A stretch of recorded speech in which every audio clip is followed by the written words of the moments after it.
जय माता दी, जय मां ललितांबिका। कैसे हैं आप सभी? मैं उम्मीद करता हूं आप सभी स्वस्थ होंगे और आनंदित होंगे। भगवती जगदम्बा की कृपा आप और आपके संपूर्ण परिवार पर निरंतर बरस रही होगी। तो आज जो हम जानकारी लेके आए हैं वो इस विषय पर लेके आए हैं कि यदि किसी व्यक्ति के अंदर नकारात्मकता है, उसके मंत्र जाप को और उसके द्वारा दिए गए भोग को क्या नकारात्मक शक्ति ग्रहण कर लेगी या नहीं। एक प्रश्न ये आया था कि 22 सालों से देवी की उपासना करते हैं, माँ दुर्गा की। अब भगवान शिव की तरफ उनका मन प्रेरित हो रहा है, उनको नेगेटिविटी भी महसूस होती है, तो वो उसके विषय में जानना चाहते हैं कि माँ दुर्गा की पूजा के उपरांत भी हमें नेगेटिविटी क्यों महसूस हो रही है और भगवान शिव से इतना लगाव क्यों होता जा रहा है, उनके लिए आंसू निकलते हैं।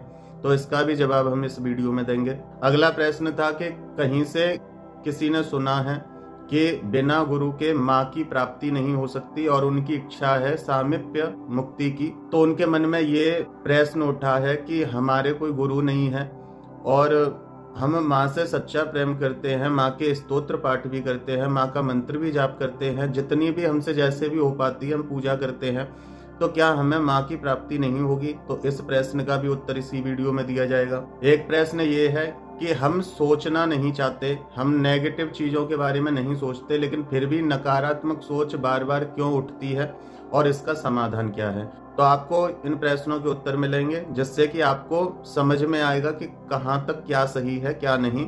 क्योंकि धर्म के नाम पर बहुत सी चीजें इतनी बिखरा दी हैं लोगों ने कि लोग धर्म से डरने लग गए हैं। तो आज मैं आपको बताऊंगा, बहुत सरल शब्दों में समझाऊंगा, जिससे कि आप इन सभी प्रश्नों के उत्तरों को समझ जाएंगे। वीडियो को अन्य लोगों तक शेयर कर देना, बहुत से लोगों की वीडियो से मदद होगी। तो आइए वीडियो को शुरू करते हैं। तो सबसे पहला प्रश्न है कि यदि किसी व्यक्ति के घर में, शरीर में नकारात्मकता है, नकारात्मक शक्ति है, तो क्या उसके द्वारा मंत्र जाप को या उसके द्वारा दिए गए भोग को वो नकारात्मक शक्ति ग्रहण कर लेगी? तो देखिए, जैसे कि मैं कल की वीडियो में भी बता चुका हूं कि आपका जब संकल्प मजबूत है तो कोई भी आपसे कुछ छीन नहीं सकता है। और यदि आपका संकल्प कमजोर है तो आपकी छोटी सी गलती आपको किसी भी लक्ष्य से भटका सकती है। यदि आपका संकल्प मजबूत है कि ये मैं जाप अपने इष्ट के लिए कर रहा हूँ या किसी भी देवी देवता के लिए जिनके लिए आप कर रहे हैं, आपका संकल्प मजबूत है, जो भी आपके साथ हो रहा है, चाहे नकारात्मक तत्व के कारण या फिर पूर्ण नकारात्मक शक्ति के कारण, यदि आपके साथ कुछ भी हो रहा है, उस गतिविधि को अपने जाप, अपनी पूजा से नहीं जोड़ेंगे, तो चाहे नकारात्मकता आपके पास खड़ी हो, फिर भी आपके मंत्र की चोरी नहीं होगी, फिर भी आपके भोग की चोरी नहीं होगी, क्योंकि भाव से भगवान चलता है। अब आप सब कुछ कर रहे हैं, लेकिन आपके भाव में भगवान नहीं है। आपके भाव में वो चीजें आ रही हैं कि कोई मेरा जाप चोरी कर लेगा, कोई भोग को ग्रहण कर लेगा, नकारात्मक ही भाव आपके अंदर आ रहे हैं, तो वो जो आपका जाप है वो नकारात्मक शक्ति ही ग्रहण करेगी, क्योंकि आप नकारात्मक भाव लेके आ रहे हैं और जैसा भाव वैसा ही फल। तो नकारात्मक भाव आ रहे हैं तो नकारात्मकता आपके उस जाप की ऊर्जा को ग्रहण करती है। इसी को कहते हैं जाप की चोरी होना। उसी प्रकार से जब आप भगवान को भोग लगा रहे हैं और आपके मन में नकारात्मक भाव उठ रहे हैं कि ये भोग कोई नेगेटिविटी ग्रहण ना कर ले, तो वो नेगेटिविटी ही ग्रहण करेगी। आप उसका आवाहन कर रहे हैं बार बार उस भाव को लाके, तो अपने भाव को देखिए कि आपका जो भाव उठ रहा है उस समय पे वो आपके संकल्प के अनुसार उठ रहा है। कि जैसे आपने संकल्प में बोला कि हे प्रभु, मैं आपका ये जाप कर रहा हूँ, मेरी ये कामना है, बस इसके अलावा फिर आगे पीछे का मत सोचोगे क्या अनुभव होंगे, कैसे होगा, मुझे वो पर्दा हिलता दिखा तो कहीं वो मंत्र से तो नहीं हिल रहा, कहीं कोई नेगेटिविटी तो अट्रैक्ट नहीं हो गई। मतलब उस चीज से अलग कर दो सबको। यदि भाव आपके पॉजिटिव रहेंगे तो कोई नेगेटिविटी उसको ग्रहण नहीं करेगी। आपके भाव सकारात्मक है और जो जिसके अपोजिट है वो उसको कैसे ग्रहण कर सकता है। तो नेगेटिविटी आपकी जाप को तभी ग्रहण करती है जब आप नेगेटिव भाव लेके आ रहे हैं, नेगेटिव थॉट लेके आ रहे हैं। अब मान लो जैसे मुझे किसी ने गाली दी, अब वहां मुझे देखना है कि उस गाली को सुन के मुझे कैसा भाव लाना है। यदि मैं नकारात्मक भाव लेके आऊंगा, क्रोध करूंगा, तो नकारात्मकता बढ़ेगी। उसके जो नकारात्मक तत्व हैं, जो उसकी भाषा है, जो उसने जो भी कर्म किया है नकारात्मक, मैं उसको एक्सेप्ट करूंगा, तो ही वो गाली या उसका किया हुआ कर्म मेरे ऊपर प्रभाव डाल सकता है। अगर मैं उस गाली को इग्नोर कर दूं, तो मैं उस जगह पे पॉजिटिव सोच लूं तो कि इसने ये मुझे गाली दी, अगर मैंने इसको दी होगी तो इसने मुझे रिटर्न कर दी, अगर इसने ही पंगा लिया है तो कभी ना कभी इसको भी रिटर्न में मिलेगा। तो यदि आप ऐसे पॉजिटिव वे में चीजों को लेते हैं तो आपकी कोई भी चीज चोरी नहीं होगी।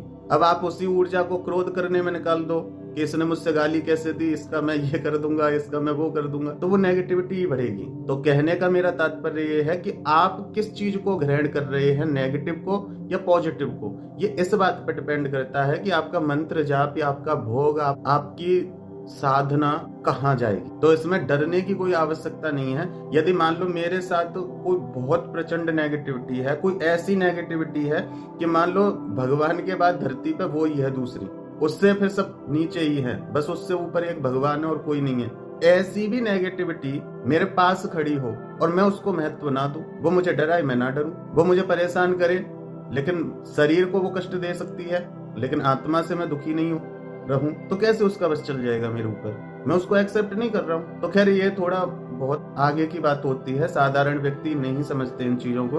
आप बस इतना सा कर लीजिए कि जितने समय आप पूजा कर रहे हैं उतने समय नेगेटिविटी को अपने ऊपर हावी मत होने दो। यदि कोई प्रश्न उठ भी रहा है उसका वहीं खंडन कर दो कि नहीं ऐसा नहीं ऐसे है, तो कुछ भी चोरी नहीं होता है। देखिए कोई भी भाव आना गलत नहीं है, भाव तो आएंगे, हर सिक्के के दो पहलू हैं, नेगेटिव और पॉजिटिव। भाव तो आएंगे, अच्छा भी आएगा बुरा भी आएगा। हमारे आसपास बहुत सारी चीजें ऐसी होती हैं कि जिनको देख के हम प्रतिक्रिया देते हैं अपनी, तो ये गलत नहीं है। लेकिन गलत ये है कि आप किस भाव के साथ ज्यादा रहते हैं, आप नकारात्मक सोच के साथ ज्यादा रहते हैं या सकारात्मक सोच के साथ रहते हैं। यदि कोई व्यक्ति हर समय डरा हुआ, सहमा हुआ, हर समय चिंताग्रस्त, इस तरह से कोई व्यक्ति रहता है और फिर वो सोचे कि मुझे सकारात्मकता महसूस हो, तो वो नहीं होगी। पहले आपको पॉजिटिव होना पड़ेगा, आपको ये भरोसा करना पड़ेगा कि प्रभु की शरण में हूं मैं, सब कुछ उसी का बनाया हुआ है, उसकी बिना इच्छा के मेरे साथ कुछ भी नहीं हो सकता। जब आप सकारात्मक भाव को लेके चलते हैं तो बड़ी से बड़ी नकारात्मकता को आप चुटकियों में हरा सकते हो। और जब आप नकारात्मक होते हैं तो छोटी सी भी नकारात्मक बात आपके परिवार तक को तोड़ देती है। तो ये आपके ऊपर है कि आप उस समय ग्रहण क्या कर रहे हैं। तो यदि आप सकारात्मक सोच लेके चलते हैं तो कोई आपके पूजा पाठ को कोई ग्रहण नहीं करेगा। जैसे भोजन हम करते हैं तो वो भोजन ही हमारे नस नाड़ियों में बल प्रदान करता है, तो उसी प्रकार जब हम जाप करते हैं तो जाप भी हमारे सूक्ष्म को शक्ति प्रदान करता है, और जब हमारे सूक्ष्म को शक्ति प्रदान करता है तो हम उस शक्ति को नकारात्मक प्रयोग करेंगे या सकारात्मक प्रयोग करेंगे, ये हमारे ऊपर डिपेंड है। तो अपना भाव सकारात्मक रखो, और हर समय आप उस भाव में नहीं रह सकते हैं, हर समय आप उस सकारात्मक भाव में नहीं रह सकते हैं। मैं मानता हूं कलयुग है, हर समय हम संत की तरह नहीं रह सकते, हर समय हम शून्य नहीं रह सकते, हर समय हम सकारात्मक नहीं रह सकते, क्योंकि हमारे आसपास और हमारे खुद के अंदर बहुत ऐसा चलता फिरता रहता है कि हमारे भाव बदलते रहते हैं। तो कम से कम पूजा के टाइम, कम से कम अपने इष्ट, अपने आराध्य की सेवा के टाइम आप पॉजिटिव रहें। उस टाइम दुनियादारी को भूल जाएं, तो कोई भी नकारात्मकता कुछ बिगाड़ नहीं पाएगी। पूरी फौज क्यों ना खड़ी हो, आप इग्नोर कर दो। तो अपमान तो किसी को बर्दाश्त नहीं होता। आप किसी को जितनी अहमियत दोगे, चाहे वो इंसान हो, चाहे भगवान हो, चाहे शैतान हो, आप उसको अहमियत दोगे तो वो अपना वर्चस्व स्थापित करने की सोचेगा। अगर आप उसको अहमियत नहीं दे रहे हैं तो वो भी आपके साथ रहना पसंद नहीं करेगा। आप भगवान को अहमियत दो तो देखो आप दिन पे दिन सकारात्मक होते हो कि नहीं। आप किसी इंसान को महत्व दो तो वो इंसान भी आपसे अपना संबंध पक्का करने की कोशिश करेगा। भगवान से रिश्ता रखोगे तो भगवान उस संबंध को स्थापित करेगा। आज आप किसी कारण से पूजा कर रहे हैं, कल प्रेम में करोगे। उसी तरह से नकारात्मकता का होता है। एक नकारात्मकता वो जो हमारे कर्मों से बनती है, एक नकारात्मकता वो जिनको हम भूत प्रेत आदि कहते हैं, निम्न कोटि की शक्तियां कहते हैं, नकारात्मकता उसको भी कहा जाता है। तो यहाँ जो अपना है, जो अपनी कर्म से नेगेटिविटी हम उत्पन्न करते हैं, तो उसको हम अपने कर्मों से पॉजिटिव भी तो कर सकते हैं। और जो बाहर की नेगेटिविटी है, जो बाहर की नकारात्मक शक्ति है, 84 लाख योनियों में जिनका वर्चस्व है, जिनका अस्तित्व है, अगर वो शक्तियां भी हैं तो वो तब तक आपकी लाइफ में इंटरफेयर नहीं करेंगी जब तक आप उनको अहमियत नहीं दोगे। गलती से कहीं से भूली विछटी आ भी जाएगी, कोई किसी के माध्यम से या कैसे भी, जिस भाषा में आप समझ सको वो समझ लेना, वो आ भी गई मान लो, और आप उसको अहमियत नहीं दे रहे हैं, तो वो अपनी अहमियत स्थापित करने के लिए वो ऊट पटांग हरकतें करेगी, वो ऐसे ऐसे काम करेगी कि आपका ध्यान सीधा उसी पे जाए, लेकिन फिर भी आप नहीं ध्यान दे रहे हैं तो वो आपके साथ यदि रह भी गई, वैसे तो रहेगी नहीं क्योंकि जो अपोजिट होता है उसके साथ कोई नहीं रहना चाहता, लेकिन फिर भी मान लो रह भी गई तो वो आपके साथ रह के वो खुद पॉजिटिव हो जाएगी, उसकी खुद मुक्ति हो जाएगी। बस आप उसको अहमियत देना बंद कर दो तो आप पॉजिटिव रहें, कोई कुछ ग्रेड नहीं करेगा। अपने दिमाग पे इतना कंट्रोल रखो कि हमें कौन सी चीज किसको प्रदान करनी है, कब प्रदान करनी है और कितनी प्रदान करनी है, तो आप सुखी रहोगे। इंसान को भी अगर तुम ज्यादा अहमियत दे देते हो तो वो भी तुम्हारे रिश्ते का गला घोंटने लग जाता है, उस रिश्ते में भी तुम्हें घुटन होने लग जाती है, क्योंकि वो हर तरह से आपके ऊपर हावी होता है और आप उतना ही उससे संपर्क रखोगे तो वो उस व्यक्ति को पता होता है कि मेरी अहमियत कितनी है, मेरी कहाँ तक चल सकती है, तो वो बात आपके सामने रखने से भी पहले 36 बार सोचेगा। तो इसलिए कोई ग्रेड नहीं करेगा, पॉजिटिव रहें, सब कुछ आपके साथ पॉजिटिव ही होगा, जैसा सोचोगे वैसा ही घटेगा। अगला प्रश्न लेते हैं कि मैं 22 वर्षों से माँ दुर्गा की सेवा, आराधना, पूजा, भक्ति करती हूँ, लेकिन एक तो मुझे अपने घर में बदबू जैसा महसूस होता है, दूसरा मुझे भगवान शिव से ज्यादा प्रीति होने लगी है, उनके लिए आंसू निकलने लगे हैं, तो इसका कारण क्या है? देखिए, सबसे पहली बात, आप माँ दुर्गा की जो सेवा कर रहे हैं 22 वर्षों से, तो ये बहुत छोटा समय नहीं होता है, ये काफी लंबा समय है। अब 22 वर्षों से आप माँ दुर्गा की शरण में टिके हुए हैं, तो इसका तात्पर्य ये है कि उन्होंने आपको संभाला है, आप उस एनर्जी के साथ प्रसन्न हैं, इसलिए आप इतने लंबे समय से एक शक्ति के साथ जुड़े हैं। अब कारण क्या है कि यहाँ भगवान शिव की तरफ रुझान हो रहा है आपका, भगवान शिव का आप जाप भी करते हैं, उनके लिए आंसू भी निकलते हैं। अब इसका कारण क्या है?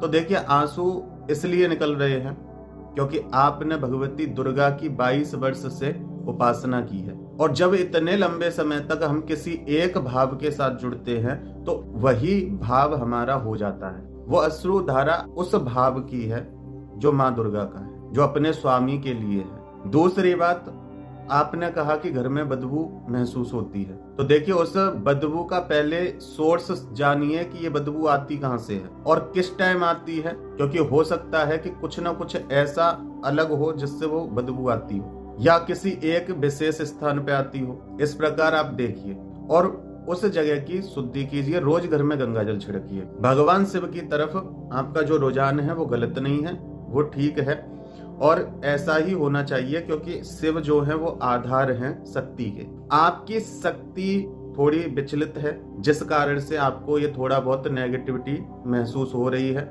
ये पूर्ण रूप से नेगेटिव ना हो जाए, जो आपने अब तक कमाया है वो पूर्ण रूप से नकारात्मक ना हो जाए, इसलिए भगवती की ही कृपा से आपको शिव आधार के स्वरूप में प्रदान किए गए हैं, क्योंकि शक्ति को शिव सही दिशा दे सकते हैं। इसलिए शिव और शक्ति दोनों का ही आप जाप करें। जितना जाप आप माँ का करते हैं उतना ही जाप आप भगवान शिव का करें, और माँ के जाप से पहले भगवान शिव का जाप करें, क्योंकि जब आप आधार प्रदान करोगे तो उस आधार पे ही शक्ति विराजमान होती है। पंच प्रेता सनासीना पंच ब्रह्म स्वरूपिणी। जब हम आधार देते हैं तो उस आधार के ऊपर भगवती पूर्ण रूप से स्थापित हो जाती हैं। तो ये आपका बहुत लंबा समय है, 22 वर्ष। इसका मतलब ये है कि जो वो शक्ति है वो परिपक्व है, तब उस शक्ति को स्थापित होने के लिए केंद्र चाहिए, स्थान चाहिए।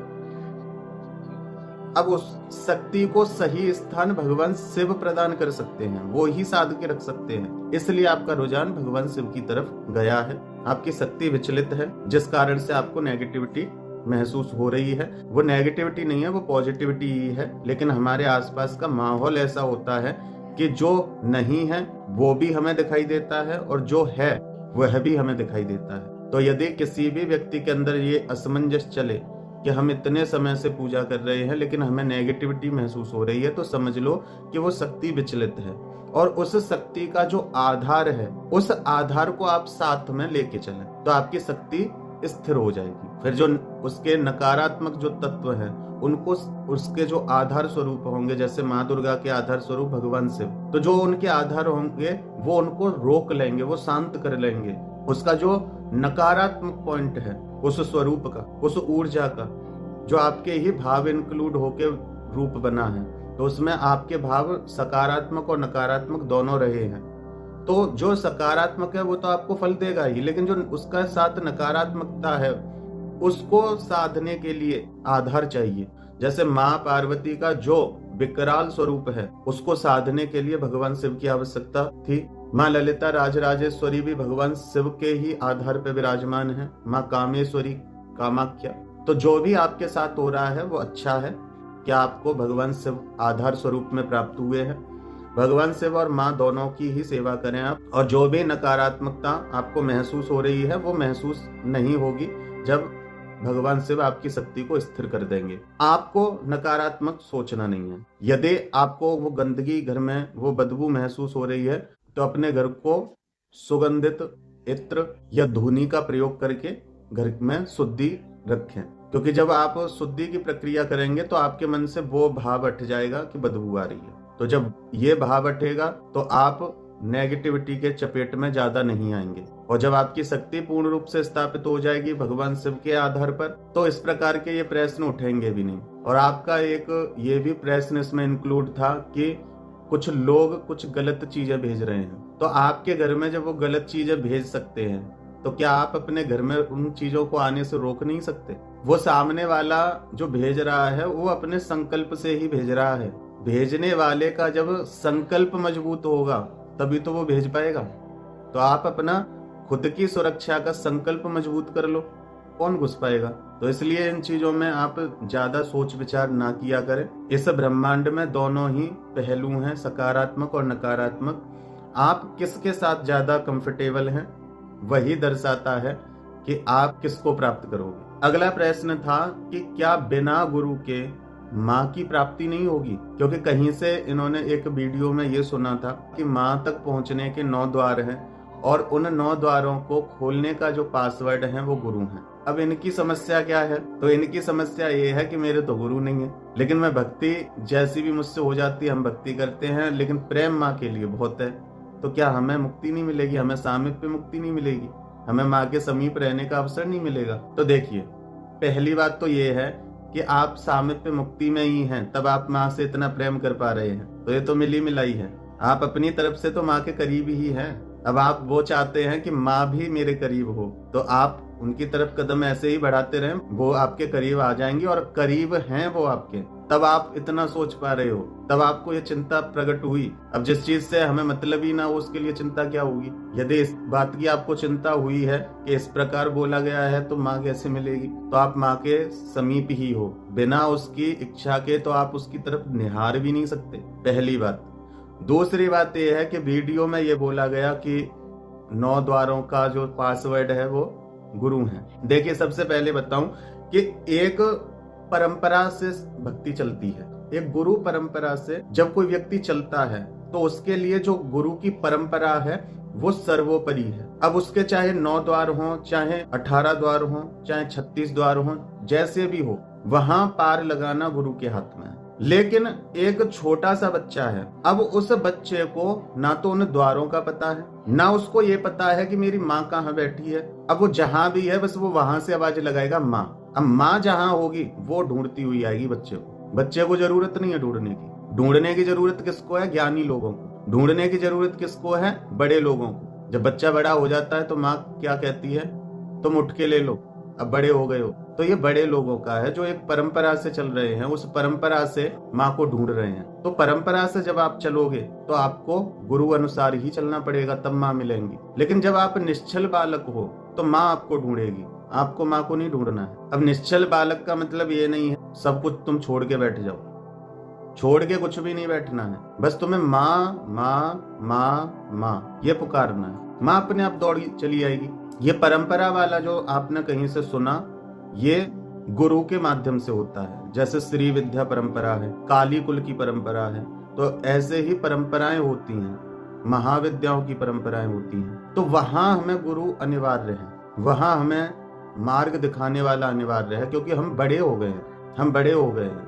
और जब हम बड़े हो गए हैं तो हमें अपने काम खुद करने पड़ेंगे। और यदि आपका भाव बच्चे वाला है तो आपको नहीं ढूंढना है माँ को, चाहे उसके बीच में 100 द्वार हो, आपको नहीं ढूंढना है। आपको बस अपनी जगह पे बैठ के माँ पुकारना है भाव से, वो खुद ढूंढती हुई आपको गोद में उठा लेगी। तो देखिए, ये जो परंपरा वाली बात है। यदि आपको परंपरागत ही चलना है, यदि आप बड़े हैं, परंपरागत ही चलना है, तो आप गुरु धारण कीजिए। और यदि आपको परंपरागत नहीं चलना है, आपको भाव और प्रेम से चलना है, तो आप बच्चे बने रहो। सोच बड़े वाली, भाव बच्चे वाला ये लेके चलोगे तो माँ नहीं मिलेगी। चाहे आप परंपरा से चले जाओ, चाहे आप बच्चे बन के जाओ, माँ नहीं मिलेगी। क्योंकि जब परंपरा में जाओगे तब सवाल उठाओगे कि माँ तो सब जानती है, माँ के लिए इतना करने की क्या जरूरत है, इतने न्यास करने की क्या आवश्यकता है, इतने पुष्प चढ़ाने की क्या आवश्यकता है, अर्चन करने की क्या आवश्यकता है, क्षमा प्रार्थना, स्तोत्र पाठ, त्रिकाल संध्या ये क्यों करनी है,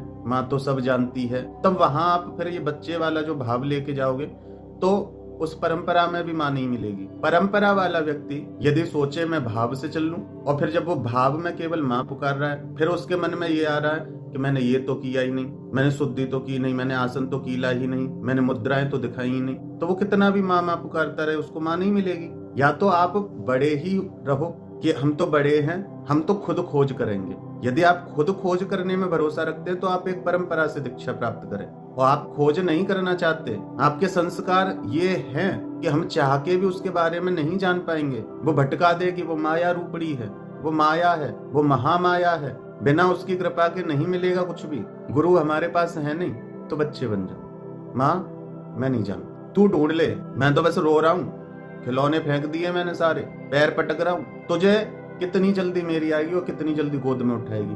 तो ये एक बच्चे का भाव है। यदि आप इस भाव में हैं तो इन चीजों की तरफ फिर ध्यान मत दो, ये परंपरा वगैरह ये ध्यान मत दो। ये खोजी व्यक्तियों के लिए परंपराएं हैं कि वो हर एक चीज को अनुभव करते हुए आगे बढ़े, ये उनके लिए है। लेकिन आपको एक बच्चा बनने में ज्यादा आनंद आ रहा है, एक उस भाव में रहने में आनंद आ रहा है कि मुझे कुछ भी ना करना पड़े और मैं माँ की गोद में रहूं। तो बस प्रेम करो, थोड़ी सी भी उंगली छूटती दिख जाए माँ से, तुरंत कस के पकड़ लो, माँ मैं उंगली नहीं छोड़ूंगा। तो ये एक अलग भाव है। अब आपने मुझे देखा है, मेरी वीडियो आप देखते हैं, आपने देखा है कि जब मैं कोई विधि विधान वाली वीडियो बनाता हूँ, कभी मैं उसमें कहता हूँ भाव, प्रेम, बच्चा बनना, ये बोलता हूँ नहीं, क्योंकि वो विधि है। तो वहां ये चीजें नहीं चलेंगी, वहां आपके अनुभव आपको क्या हो रहे हैं वो उस चीज को प्रमाणित करेंगे कि विधि सही है या गलत। लेकिन जब भाव वाली बात होती है तो उसमें मैं क्या कहता हूँ, वो सब जानती है, वो सब देखती है, वो सब करती है। तो ये भाव कहाँ से? विश्वास से आता है। तो यदि आपके अंदर इतना विश्वास है, जैसे बच्चे के अंदर विश्वास होता है कि अगर मैं बिस्तर पर टॉयलेट कर दूंगा तो मेरी माँ वस्त्र बदल देगी, मुझे भूख लगेगी तो मेरी माँ दूध बना के दे देगी। यदि आपको इस तरह का भाव है बच्चे वाला, आपको इतना भरोसा है माँ पे, तो आपको किसी परंपरा में जाने की आवश्यकता नहीं है। माँ हर पल आपके साथ ही है, बस आपको जरूरत है पुकारने की। तो इस बात की चिंता ना करें।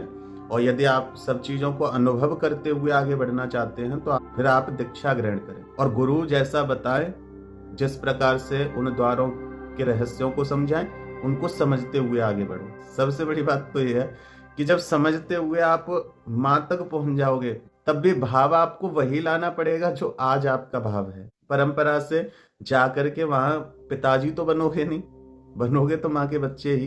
तो खैर ये अपना अपना सोचने का विषय है, लेकिन मैं आपसे यही कहना चाहता हूँ कि आप जिस भाव में चल रहे हैं, यदि वो भाव सच्चा है, देखिए मैंने तो देखा नहीं कि आप कमेंट ही कर रहे हैं या सच में आपका वही भाव है, लेकिन जो आपने लिखा है यदि सच में वही भाव है आपका, तो आप माँ से दूर है ही नहीं। इतना प्रेम तभी उमड़ सकता है जब माँ हमारे बगल में खड़ी हो, उसका स्पर्श हमें हो रहा हो, तभी उसके लिए इतनी व्याकुलता हो सकती है। अगला प्रश्न है कि हम नहीं चाहते हैं लेकिन फिर भी बार बार नकारात्मक सोच हावी होती है। तो हावी इसलिए होती है कि आप होने देते हैं। और देखिए, नकारात्मकता को खत्म नहीं किया जा सकता, क्योंकि दोनों का संतुलन ही आवश्यक है। तो हमें यदि कोई संतुलन बिगड़ गया है, मान लो कोई व्यक्ति पहले बहुत प्रसन्न रहता था, हर चीज में खुशियां ढूंढता था, हर किसी के चेहरे पर मुस्कुराहट लेके आता था, सब काम वो अच्छे अच्छे करता था, भक्ति भी करता था, सब कुछ करता था, तो इसका मतलब ये था कि उसकी जो नेगेटिविटी है वो डाउन थी और पॉजिटिविटी अपर थी।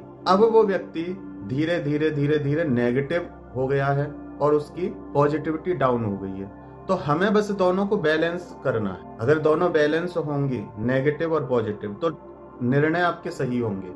नेगेटिव के समय पे आप नेगेटिव नेगेटिव कदम उठाओगे, पॉजिटिव के समय पे आप पॉजिटिव कदम उठाओगे। लेकिन अगर पॉजिटिविटी ज्यादा हुई तो आप नेगेटिव जो सोच है उसको भी थोड़ा बहुत पॉजिटिव करने की कोशिश करेंगे। और जब आप पूर्ण सकारात्मक होते हैं तो फिर नेगेटिव जैसा कुछ रहता नहीं है। उसी प्रकार से नेगेटिविटी की तरफ होता है। जब आपकी नेगेटिविटी बढ़ने लगती है तो आपके अंदर जो पॉजिटिव भाव है वो भी कहीं ना कहीं उसमें भी नकारात्मकता प्रवेश करने लगती है।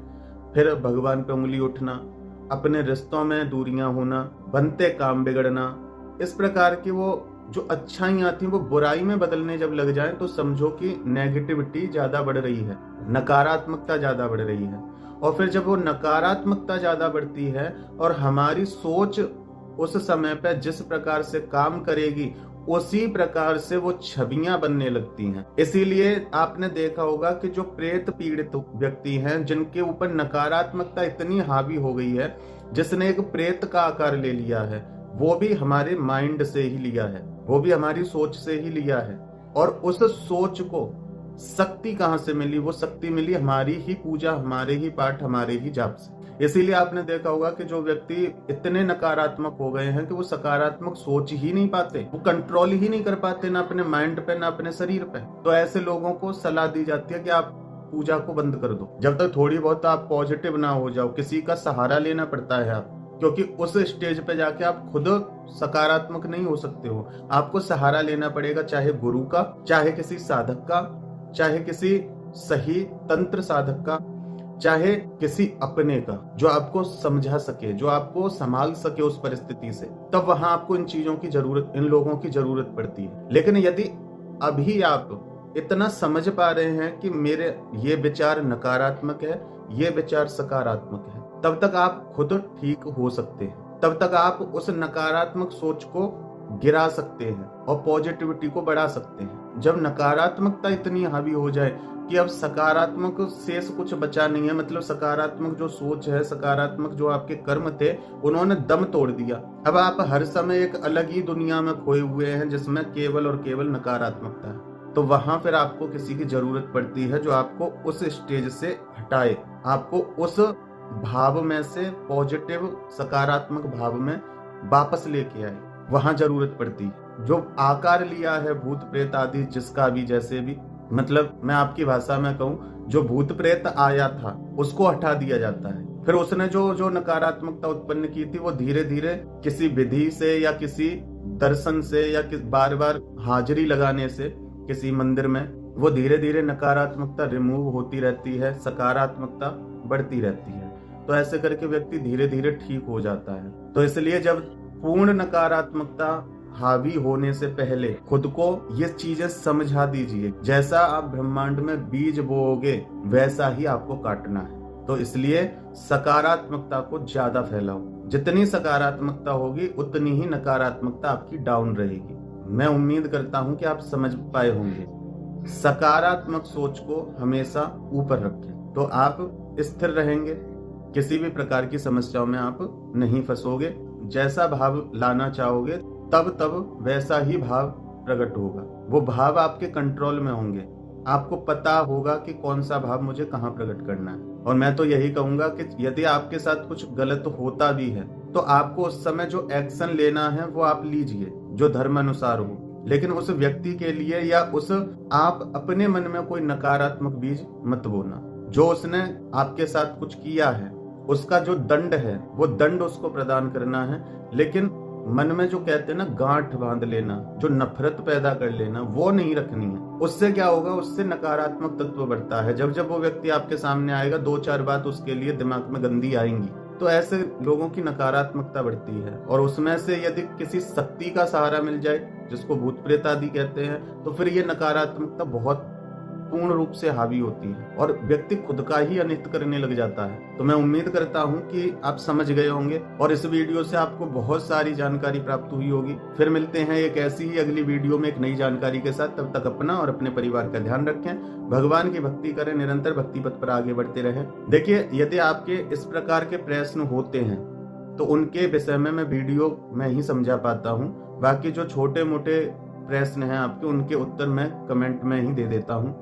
तो यदि कोई ऐसा आपके मन में प्रश्न होता है जिसका जवाब आपको कहीं से मिल नहीं रहा है या फिर मिल गया कहीं से लेकिन आप पूर्ण रूप से उसका उत्तर समझ नहीं पाए, तो आप कमेंट कर सकते हैं। तो उसके विषय में भगवती जितना भी मेरे माध्यम से आपको समझाना चाहेंगी उस हिसाब से मैं वीडियो आपके लिए बना दूंगा। तो प्रसन्न रहें, हमेशा सकारात्मक सोचें, तो आपके साथ भी सब अच्छा ही होगा। जय माता दी, जय मां ललितांबिका।